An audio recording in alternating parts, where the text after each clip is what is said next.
सभी भाई बहनों को जय मसीह की। मेंढकों का आक्रमण। तब यहोवा ने फिर मूसा से कहा, फिरौन के पास जाकर कह, यहोवा तुझसे इस प्रकार कहता है, मेरी प्रजा के लोगों को जाने दे, जिससे वे मेरी उपासना करें।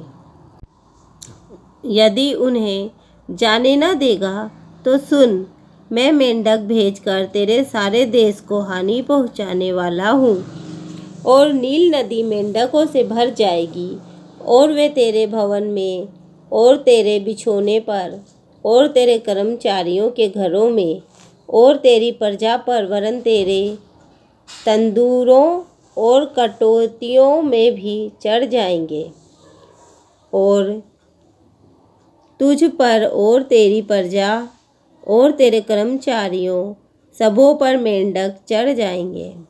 फिर यहोवा ने मूसा को आज्ञा दी, हारून से कह दे कि नदियों, नहरों और झीलों के ऊपर लाठी के साथ अपना हाथ बढ़ाकर मेंढकों को मिस्र देश पर चढ़ा ले आए। तब हारून ने मिस्र के जलाशयों के ऊपर अपना हाथ बढ़ाया, और मेंढकों ने मिस्र देश पर चढ़कर उसे छा लिया। और जादूगर भी अपने तंत्र मंत्र से उसी प्रकार मिस्र देश पर मेंढक चढ़ा ले आए। तब फिरौन ने मूसा और हारून को बुलवा कर कहा, यहोवा से विनती करो कि वह मेंढकों को मुझसे और मेरी प्रजा से दूर करे, और मैं इस्राएली लोगों को जाने दूंगा, जिससे वे यहोवा के लिए बलिदान करें। तब मूसा ने फिरौन से कहा, इतनी बात के लिए तू मुझे आदेश दे कि अब मैं तेरे और तेरे कर्मचारियों और प्रजा के निमित्त कब विनती करूं कि यहोवा तेरे पास से और तेरे घरों में से मेंढकों को दूर करे, और वे केवल नील नदी में पाए जाएं। उसने कहा, कल। उसने कहा, तेरे वचन के अनुसार होगा, जिससे तुझे यह ज्ञात हो जाए कि हमारे परमेश्वर यहोवा के तुल्य कोई दूसरा नहीं है। और मेंढक तेरे पास से और तेरे घरों में से और तेरे कर्मचारियों और प्रजा के पास से दूर होकर केवल नदी में रहेंगे। तब मूसा और हारून फिरौन के पास से निकल गए, और मूसा ने उन मेंढकों के विषय यहोवा की दुहाई दी जो उसने फिरौन पर भेजे थे।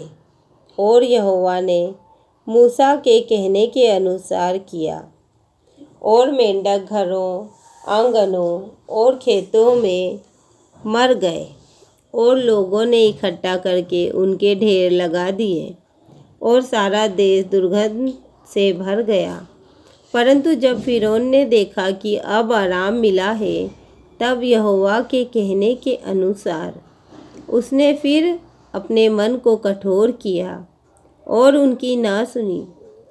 फिर यहोवा ने मूसा से कहा, हारून को आज्ञा दे, तू अपनी लाठी बढ़ाकर भूमि की धूल पर मार, जिससे वह मिस्र देश भर में कुटकियाँ बन जाए।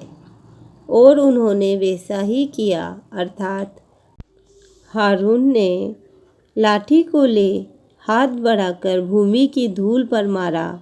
तब मनुष्य और पशु दोनों पर कुटकियाँ हो गई, वरन सारे मिस्र देश में भूमि की धूल कुटकियाँ बन गई।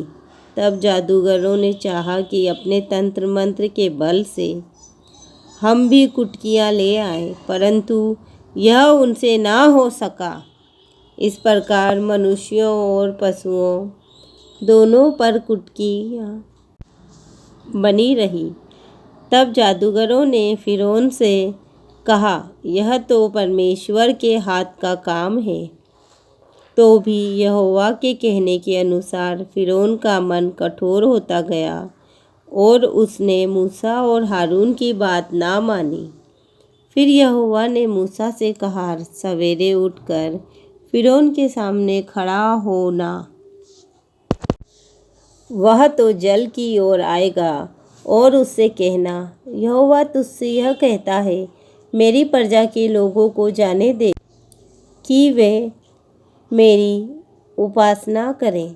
यदि तू मेरी प्रजा को न जाने देगा तो सुन, मैं तुझ पर और तेरे कर्मचारियों और तेरी प्रजा पर और तेरे घरों में झुंड झुंड डास भेजूंगा और मिस्रियों के घर और उनके रहने की भूमि भी डासों से भर जाएगी। इस प्रकार मैं गोशेन देश को, जिसमें मेरी प्रजा रहती है, अलग करूँगा और उसमें डासों के झुंड ना होंगे, जिससे तू जान ले कि पृथ्वी के बीच में ही यहोवा हूँ। और मैं अपनी प्रजा और तेरी प्रजा में अंतर ठहराऊँगा। यह चिन्ह कल होगा। और यहोवा ने वैसा ही किया। और फिरौन के भवन और उसके कर्मचारियों के घरों में और सारे मिस्र देश में डासों के झुंड भर गए और डासों के मारे वह देश नष्ट हुआ। तब फिरौन ने मूसा और हारून को बुलवा कर कहा, तुम जाकर अपने परमेश्वर के लिए इसी देश में बलिदान करो। मूसा ने कहा, ऐसा करना उचित नहीं, क्योंकि हम अपने परमेश्वर यहोवा के लिए मिस्रियों की घृणित वस्तु बलिदान करेंगे। और यदि हम मिस्रियों उनकी घृणित वस्तु बलिदान करें तो क्या वे हम पर पथराव ना करेंगे? हम जंगल में 3 दिन के मार्ग पर जाकर अपने परमेश्वर यहोवा के लिए जैसा वह हमसे कहेगा वैसा ही बलिदान करेंगे।